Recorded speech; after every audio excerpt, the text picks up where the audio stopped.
Welcome to Hollywood 1960s TV, where classic television returns with sunshine, laughter, and memories that never drift away. In 1964, Gilligan's Island began as a simple 3-hour tour and became one of the warmest sitcom legends of the decade. 7 strangers were stranded far from home, yet their little island became a place audiences loved to visit again and again. Tonight, we return to the SS Minnow, the palm trees, the rescue plans that never quite worked, and the unforgettable cast who turned a shipwreck into television history. Mrs. Lovey Howell is elegance refusing to surrender, a pampered millionaire's wife who somehow carried high society into the middle of a deserted island. Played by Natalie Schafer, born in 1900 in Red Bank, New Jersey, Lovey brought refinement, warmth, and comic grace to Gilligan's Island when the series premiered in 1964. Schafer was 64 at the time, and she played Mrs. Howell not as a foolish rich woman, but as someone whose manners survived even when civilization disappeared. Surrounded by huts, palm trees, and endless failed rescue attempts, Lovey still moved as though dinner might be served in a grand hotel lobby. Her chemistry with Jim Backus as Thurston Howell III made their marriage one of the show's most charming comic partnerships, full of privilege, affection, and absurd survival. Before the island, Schafer had already enjoyed a long career on stage, film, and television, but Lovey became her immortal role. She passed away in 1991. At 90, her Mrs. Howell remains timeless, graceful, funny, and forever dressed for paradise. Professor Roy Hinckley is calm intelligence in the middle of chaos, the man everyone turned to when island life needed science, invention, or one more impossible coconut-powered solution. Played by Russell Johnson, born in 1924 in Ashley, Pennsylvania, the professor became one of Gilligan's Island's most dependable and quietly beloved figures. Johnson was 40 when the series premiered in 1964, and he gave the character a steady dignity that balanced the madness around him. While others panicked, argued, flirted, or stumbled into trouble, the professor studied the problem and tried to keep hope alive.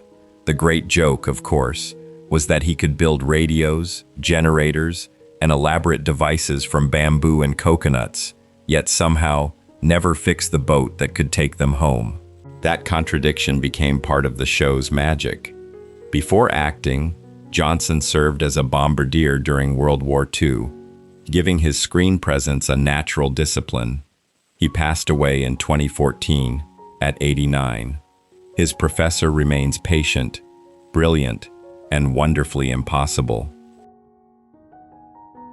Jonas, the skipper, Grumby, is the island's captain, protector, and thundercloud, with a warm heart. The man who could shout at Gilligan one moment and care for him like family the next.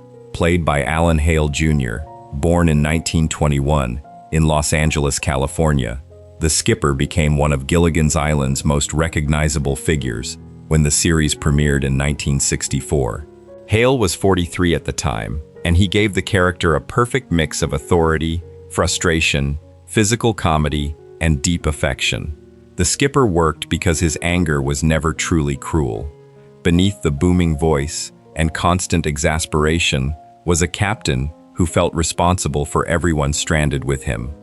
His partnership with Bob Denver's Gilligan became the comic heartbeat of the series. Part sailor and first mate, part father and child, part classic comedy duo Lost in Paradise. Hale continued acting across film and television, but the skipper remained his unforgettable role. He passed away in 1990 at 68. His skipper remains loud, lovable, and forever steering the SS Minnow through memory. The gorilla is jungle chaos brought to life. A strange island visitor who turned physical comedy into something both silly and strangely convincing. Played by János Prohaska, born in 1919 in Budapest, Hungary, the gorilla appeared on Gilligan's Island in 1965. Prohaska was 46 at the time, and he transformed what could have been a simple costume gag into a real performance. His work depended on movement, posture, timing, and the ability to make an animal presence feel comic, without losing its wild energy. In the world of Gilligan's Island, the island was never just beaches and palm trees. It was a place where anything could appear, from spies to scientists to unexpected jungle creatures. Prohaska specialized in creature and stunt performances across classic television, bringing imagination to roles that required expression without dialogue. He passed away in 1974, at 54. His gorilla remains part of that handmade television magic, physical, playful, and wonderfully rooted in the imagination of the 1960s. The Russian Agent is Cold War tension softened into island comedy, a visitor whose arrival brought espionage flavor into the tropical world of Gilligan's Island. Played by Richard Kiel, born in 1939 in Detroit, Michigan, the Russian Agent appeared in 1966 with an instantly commanding presence. Kiel was 27 at the time, and his extraordinary height made the character feel intimidating before the sitcom rhythm turned danger into absurdity. The role worked because it played with the fears and spy fantasies of the 1960s without ever leaving the show's lighthearted tone. Kiel understood how to use physical presence without overplaying menace, creating a figure who could seem threatening and funny at once. That same quality later made him world famous as Jaws in the James Bond films, where he became one of cinema's most memorable henchmen. He passed away in 2014, at 74. His Russian Agent remains an early glimpse of the screen charisma that would make Richard Kiel unforgettable. Thurston Howell III is wealth, stranded with nowhere to spend it. A millionaire who treated a deserted island as though it were merely an inconvenient extension of his estate. Played by Jim Backus, born in 1913 in Cleveland, Ohio, Howell brought upper-class absurdity to Gilligan's Island when the series premiered in 1964. Backus was 51 at the time, and he gave the character a polished comic rhythm that made every complaint sound like a boardroom speech delivered under palm trees. Howell worked because he was ridiculous without becoming empty. His money had no real power on the island, yet he still behaved as though fortune, status, and habit could organize the world. Beneath the snobbery, there was genuine affection for Lovey and a strange loyalty to the other castaways. Before Gilligan's Island, Backus was already famous as the voice of Mr. Magoo and a respected film and television actor. He passed away in 1989 at 76. His Thurston Howell III remains timeless, wealthy, helpless, charming, and perfectly out of place. Norbert Wiley is trouble with perfect timing, a fast-talking con man who brought a sharper, more mischievous kind of comedy to Gilligan's Island. Played by Don Rickles, born in 1926 in Queens, New York, Wiley appeared in the series in 1966. Rickles was 40 at the time, and he carried the nervous energy of nightclub comedy straight onto the island. Unlike the regular castaways, Wiley was not innocent, practical, glamorous, or dignified. He was a schemer, someone who understood weakness and tried to turn confusion into opportunity. That made his presence feel different from the show's usual guest visitors. Rickles brought speed, confidence, and comic attack to the role, creating tension through manipulation rather than danger. Outside Gilligan's Island, he became one of America's greatest insult comedians, beloved as Mr. Warmth for the affection hidden beneath his sharpest lines. He passed away in 2017, at 90. His Norbert Wiley remains brief, lively, and unmistakably Rickles. Mary Ann Summers is the heart of the island, the Kansas farm girl whose kindness, practicality, and quiet strength made her one of television's most beloved girl-next-door figures. Played by Dawn Wells, born in 1938 in Reno, Nevada, Mary Ann brought warmth and emotional honesty to Gilligan's Island when the series began in 1964. Wells was 26 at the time, and she made the character wholesome without ever making her dull. Mary Ann could cook, garden, comfort, joke, and keep the group grounded when the island's chaos grew too loud. While Ginger carried Hollywood fantasy, Mary Ann carried home. Her gingham dress became iconic, but it was Wells' sincerity that made the character last across generations. She gave Mary Ann patience, wit, and resilience, helping the castaways feel like a strange but loving family. After the series, Wells remained active in television, theater, and public appearances, embracing the affection fans had for her. She passed away in 2020 at 82.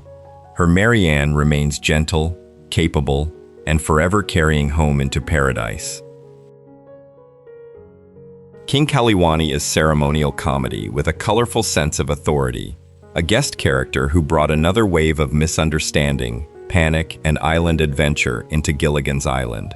Played by Stanley Adams, born in 1915 in New York City, King Kaliwani appeared in the series in 1967. Adams was 52 at the time, and he gave the role a broad comic presence that fit the show's exaggerated adventure style. Like many visitors to the island, King Kaliwani arrived with the promise of complication, a new rule, a new threat, a new confusion, or one more false hope that rescue might be close. Adams understood how classic television comedy worked. He played the situation seriously enough for the castaways to worry, but lightly enough for the audience to enjoy the absurdity. Beyond Gilligan's Island, Adams appeared across film and television, including memorable work in Star Trek and The Twilight Zone. He passed away in 1977 at 62. His King Kaliwani remains colorful, theatrical, and part of the island's parade of unforgettable visitors. Dr. Boris Balinkoff is madcap science fiction washed onto a sitcom beach, a mysterious theatrical scientist who made Gilligan's Island feel suddenly stranger. Played by Vito Scotti, born in 1918 in San Francisco, California, Balinkoff first appeared on the series in 1965.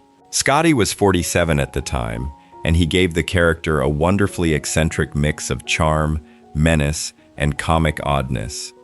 Balinkoff worked because he seemed to come from a different genre entirely, bringing hypnotic powers, strange experiments, and a hint of gothic danger into the island's sunny world. Yet Scotti never pushed the character so far that he broke the show's playful tone. Instead, he made the absurdity feel deliciously theatrical. Gilligan's Island could survive a mad scientist because the island was already a place where anything impossible might happen. Scotti became one of television's great character actors, remembered for accents, timing, and scene-stealing detail across countless roles. He passed away in 1996 at 78.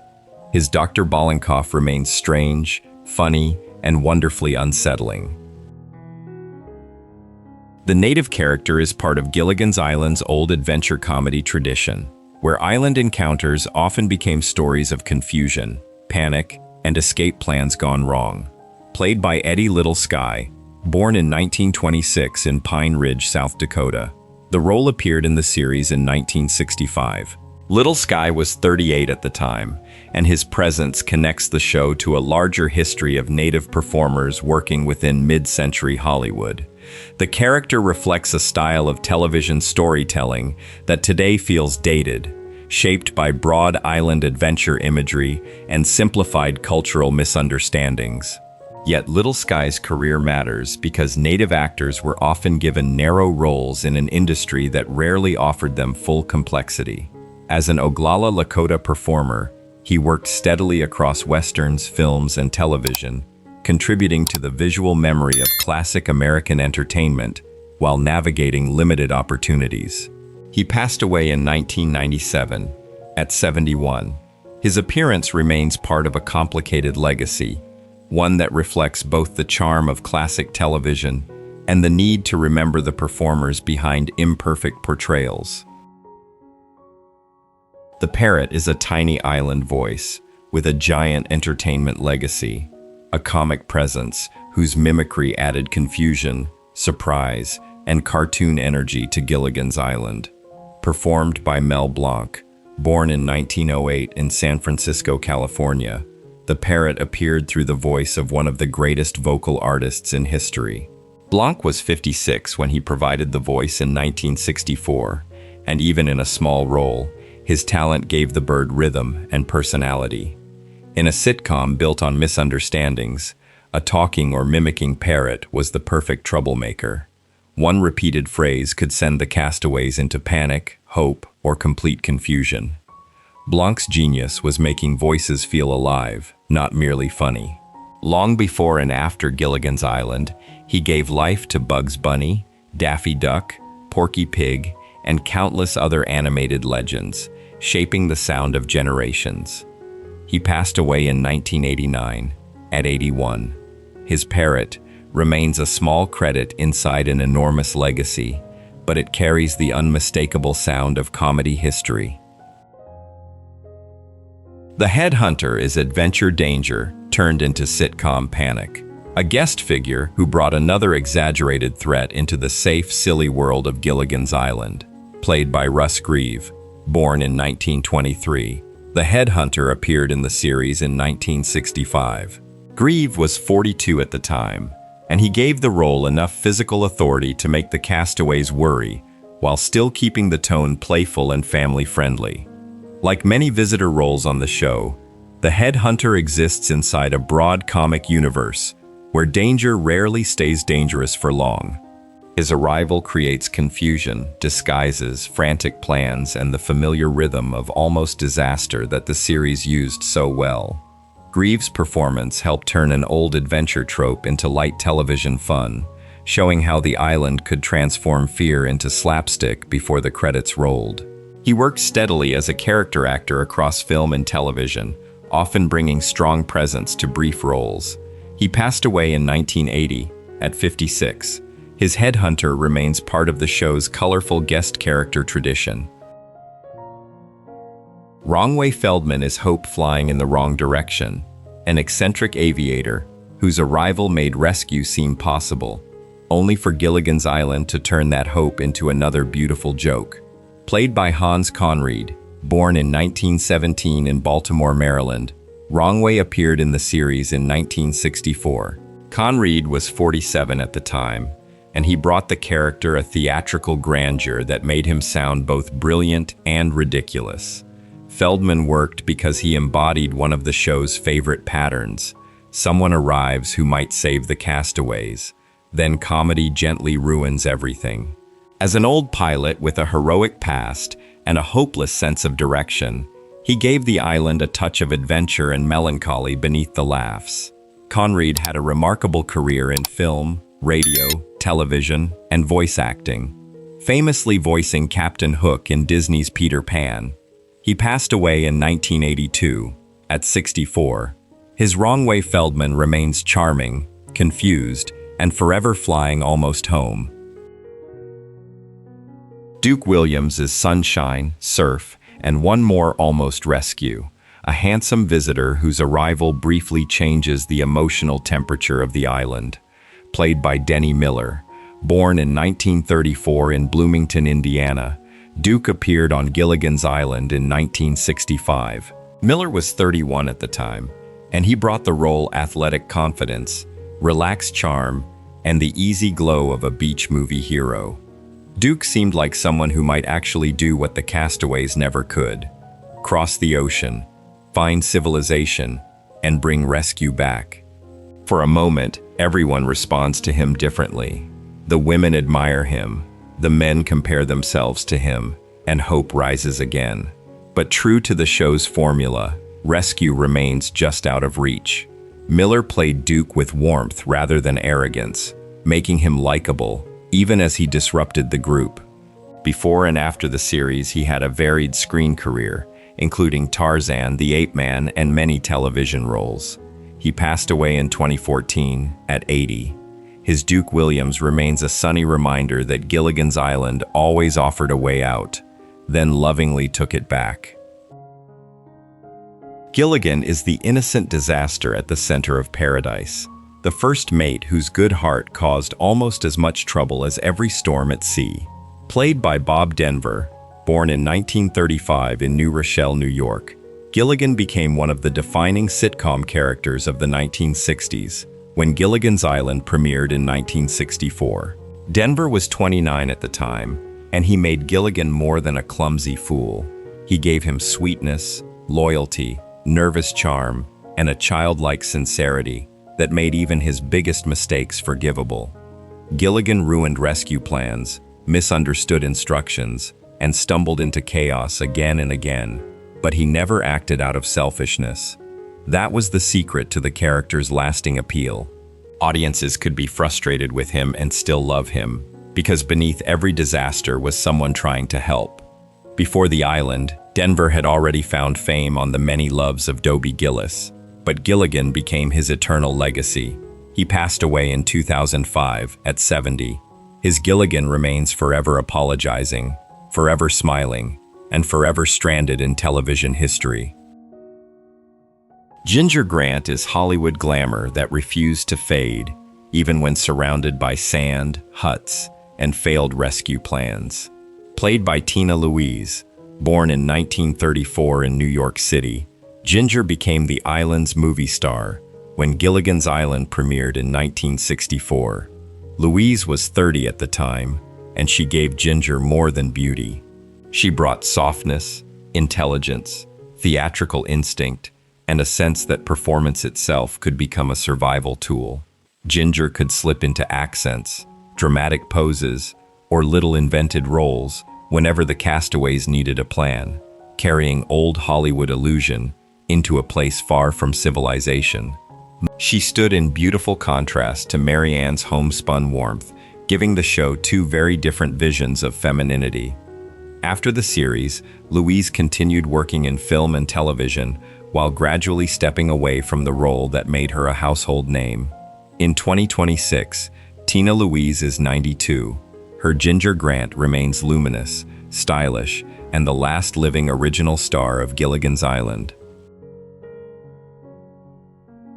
And that is why Gilligan's Island still feels impossible to leave. What began as a simple 3-hour tour became a lifetime of television comfort. 7 castaways, endless failed rescue plans, strange visitors, tropical misunderstandings, and a kind of innocence that still makes people smile. Many of these stars have taken their final bow, while Louise remains with us in 2026, carrying a living link to that unforgettable island. If this journey through classic television brought back memories, please like, subscribe, and stay with Hollywood 1960s TV, where the legends of the Golden Age live on.